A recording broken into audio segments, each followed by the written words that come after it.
Hi, this is Dr. Ruscio, and today let's talk about anxiety, depression, and other associated mood disorders. These are one of the most common things that I see in practice, and every day I'm frustrated seeing how readily different forms of antidepressants or anti-anxiety medications are being dispensed, and very little is being done to ask a question: why is this person depressed, anxious, or have other mood disorders in the first place?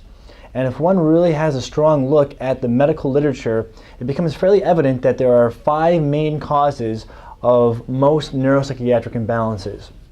They are toxicity, hormonal, inflammatory, nutrient deficiencies, and traumatic injuries to the brain.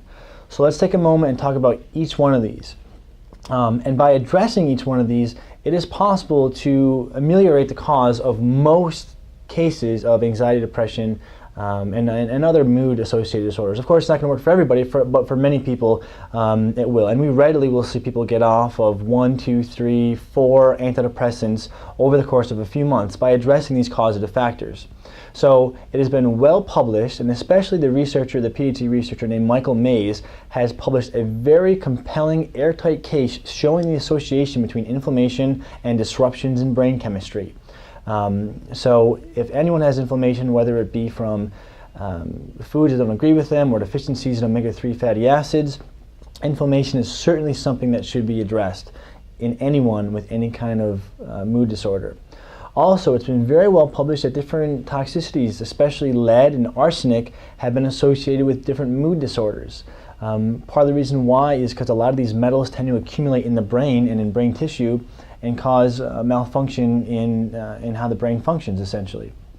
The third, and also very important but often overlooked, is hormones. There's a very strong connection between hormones and brain chemistry. In fact, with the different speaking I do on female hormones, I oftentimes try to tie together for the audience that estrogen and progesterone have a very strong impact on serotonin, dopamine, and GABA. In fact, they act on many of the same pathways that medications do. So it's very important that someone look at their hormone levels and try to correct those before going on an antidepressant. And then there's also the issue of nutrient deficiencies. We know that serotonin and dopamine are both made directly from amino acids.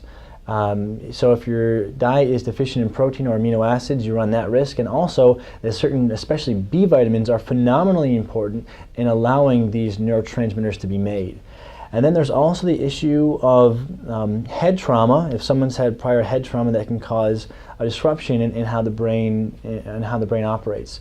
So these are just a few of the things that are really commonly overlooked, but very, very important to look at: inflammation, hormones, toxins, nutrient deficiencies, and prior head trauma. And these are all things that can be treated. These causes can be treated, thus allowing the brain chemistry to balance itself back out and someone to function normally without the need of any kind of medication. So if you're someone who's on an antidepressant or thinking about going on it, I would strongly encourage you to look into the causative factor as to why you have depression. And when you treat that, when you treat the cause, you oftentimes will have a side benefit rather than the side effect. This is Dr. Ruscio with today's health tip. Hope you found it helpful. Thanks.